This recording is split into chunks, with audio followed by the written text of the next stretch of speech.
Israel ने Somaliland को मान्यता दे दी है और मान्यता देने के साथ ही साथ अब इजराइल और हुतीज के बीच एक नई जंग शुरू हो सकती है। दोस्तों, जैसा कि आपको मालूम है कि पिछले 2-2.5 साल से मैं लगातार मिडिल ईस्ट की अपडेट आपको दे रहा हूं।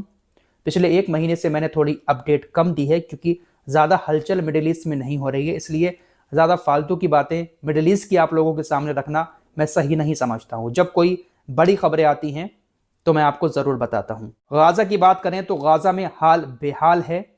फिलहाल इजरायली सेना की तरफ से साफ कह दिया गया है कि गाजा को पूरी तरह से खाली करके हम नहीं जाएंगे। सीज फायर अभी लागू है। छुटपुट झड़पें जो है वो लगातार हो रही हैं। ना ही अभी कोई सेना किसी देश की गाजा के अंदर तैनात हुई है और ना ही गाजा का पुनर्निर्माण शुरू हुआ है। फिलहाल एक नया प्लान बनाया है डोनाल्ड ट्रंप ने गाजा को लेकर। उस प्लान की चर्चा भी इस वीडियो में करूंगा। इजराइल और ईरान के बीच भी कुछ हो सकता है, इसको लेकर भी चर्चा करूंगा, लेकिन पहले बात मैं हुतीज और इजराइल की कर लेता हूं। आप तो जानते ही हैं, आप अगर 2 साल से मेरे साथ जुड़े हैं, इजराइल के बारे में कि इजराइल मिडिल ईस्ट का बादशाह बनकर हमेशा से रहा है और रहना चाहता है। इजराइल को ऐसा लगता है कि इस मिडिल ईस्ट के अंदर बस मेरी ही बादशाहत रहे, कोई देश आगे ना बढ़े। ईरान आगे बढ़ा, ईरान के साथ जंग शुरू कर दी। अब गाजा वाले मामले में सबसे ज्यादा नाम चर्चा में आया था हुतीज का, यमन के हुतीज। यमन के हुतीज ने भी इजराइल के ऊपर बहुत सारे हमले किए थे। लाल सागर में सबसे ज्यादा नुकसान इजरायली जहाजों को हुतीज ने पहुंचाया था। हुतीज के ऊपर भी अमेरिका और इजराइल ने ब्रिटेन जैसे देशों के साथ मिलकर बहुत सारे हमले किए, लेकिन हुतीज हैं कि मानने का नाम नहीं ले रहे हैं। हुतीज कभी भी इजराइल से नहीं डरते हैं। अमेरिका ने सऊदी अरब के साथ मिलकर भी हुतीज के ऊपर तकरीबन 10 साल तक हमले किए थे, लेकिन हुतीज फिर भी डटे रहे। अब एक नई जंग की शुरुआत इसलिए हो सकती है क्योंकि लाल सागर के करीब जो सोमालीलैंड एक देश है उसको इजराइल ने मान्यता दे दी है। ये जो सोमालीलैंड देश है ये लाल सागर के करीब है। एक साइड सोमालीलैंड है, दूसरी साइड यमन है जहां पर हुतीज रहते हैं। इजराइल ने सोमालीलैंड को मान्यता दे दी है। मान्यता देने के साथ ही साथ अपनी कुछ सेना को भी वहां पर तैनात कर दिया है। साथ ही साथ इजराइल ने दुनिया का पहला लेजर एयर डिफेंस सिस्टम भी सोमालीलैंड के अंदर तैनात कर दिया है। इजराइल ने लेजर एयर डिफेंस सिस्टम बनाया और उसको तैनात कहां पर किया है? सोमालीलैंड के अंदर। ये जो सोमालीलैंड है वो 1991 में सोमालिया देश से अलग हुआ था। अलग होने के बाद यहां पर इसकी अपनी सरकार बनती है।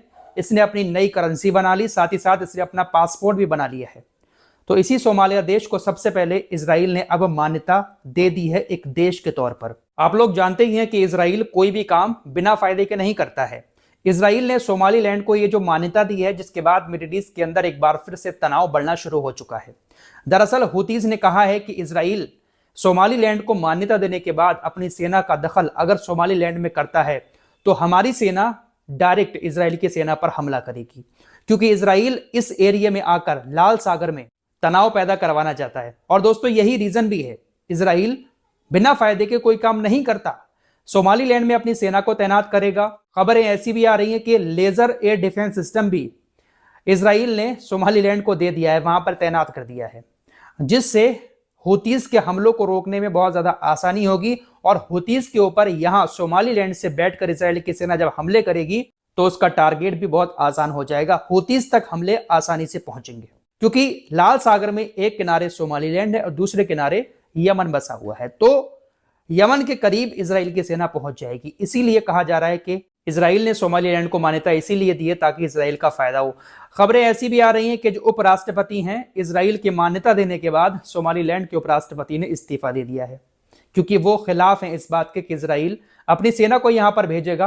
अब यहां पर इजराइल आएगा तो जाहिर सी बात है कि तनाव पैदा होगा, हुतीज हमले भी करेंगे। तो हुतीज के नेता मोहम्मद अल हौती ने खुली धमकी दे दी है कि हम इजराइल की सेना पर सोमालीलैंड के अंदर हमले करेंगे। और साथ ही साथ तमाम अफ्रीकी मुल्क के देशों से भी कहा है कि इजराइल को यहां पर आने से रोकें। जो कुछ इजराइल यहां कर रहा है, यहां पर तनाव पैदा हो सकता है। चाइना ने भी इसका विरोध किया है कि सोमालीलैंड में इजराइल का आना ये बहुत गलत है, हम इसका विरोध करते हैं। तो इजराइल जो है वो मिडिल ईस्ट में अपनी पकड़ कभी कमजोर नहीं होने देगा। फिलहाल इजराइल के प्रधानमंत्री बेंजामिन नेतन्याहू इस वक्त अमेरिकी दौरे पर गए हुए हैं। नेतन्याहू ने इजराइल से फ्लोरिडा की जो यात्रा की है, उस यात्रा के दौरान कई सारे ऐसे देशों के एयर स्पेस से गुजरे हैं जो आईसीसी के मेंबर हैं।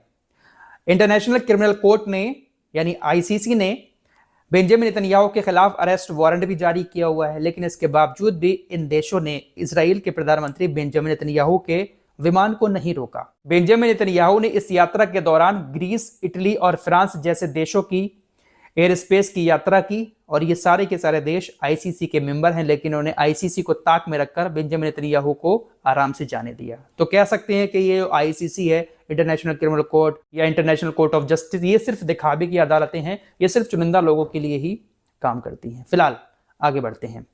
इसराइल और ईरान के बीच तनाव शायद कभी खत्म नहीं हो सकता, क्योंकि जब तक ईरान परमाणु बम बना रहा है इसराइल खामोश नहीं बैठेगा। रोजाना एक दूसरे की तरफ से लगातार ऐसे स्टेटमेंट आते रहते हैं कि अगर इसराइल हमला करेगा तो हम पलटवार करेंगे। इसराइल कहता है कि जब तक परमाणु बम बनाना बंद नहीं करेगा ईरान, हम हमला किसी भी वक्त कर सकते हैं। तनाव उधर भी बढ़ा हुआ है। आइए अब गाजा के फ्यूचर की बात कर लेते हैं। चाहे रजब तैयब एर्दोगान हुए, चाहे यूएई के राजा हुए, या कतर के बादशाह, या फिर डोनाल्ड ट्रंप, इन सभी की तरफ से लगातार बड़े बड़े दावे किए जाते हैं कि हम गाजा को फिर से बसाएंगे, गाजा को स्मार्ट सिटी बनाएंगे। एक बार फिर से डोनाल्ड ट्रंप ने एक बड़ा दावा किया है, एक प्लान तैयार किया है। कहा है कि गाजा में 9.3 लाख करोड़ की स्मार्ट सिटी बनेगी। इसमें अमेरिका 5 लाख करोड़ देगा। इस पूरे प्रोजेक्ट में लग्जरी रिजॉर्ट बनाए जाएंगे, होटल बनाए जाएंगे, हाई स्पीड ट्रेनें चलाई जाएंगी और भी जो एडवांस टेक्नोलॉजी है उसका इस्तेमाल इस स्मार्ट सिटी में किया जाएगा। अब ये कब होगा, कैसे होगा, कोई नहीं जानता। ये सिर्फ तब हो सकता है जब गाजा इसराइल के कब्जे में आए और इसराइल अमेरिका के साथ मिलकर उसको फिर स्मार्ट सिटी बनाए। जब तक हमास वहां पर है, गाजा के लोग वहां पर हैं, तब तक शायद कुछ नहीं होने वाला है। यहूदी बस्तियां बन गई, इसराइल का थोड़ा बहुत कब्जा हो गया गाजा पर, तब शायद स्मार्ट सिटी बन सकता है। तो ये सब कुछ चल रहा है इस वक्त मिडिल ईस्ट के अंदर। दोस्तों, मैं ज्यादा खबरें इसलिए नहीं बता रहा हूं क्योंकि ज्यादा बड़ी खबरें वहां से नहीं आती हैं। आपको तो मालूम ही है कि पिछले 2 साल से मैं लगातार हर एक अपडेट जंग से जुड़ा आप लोगों के सामने रखता रहा हूं। अब कुछ जरूरी अपडेट, साल जा रहा है, नया साल आ रहा है, हमारे देश के हैं जो आम लोगों से जुड़े हैं। मैं कोशिश करता हूं कि उन छोटे छोटे अपडेट्स को आप लोगों को बताऊं, क्योंकि उसकी भी आप लोगों को कहीं ना कहीं जरूरत रहती है और लोग इस पर ज्यादा बात नहीं करते हैं।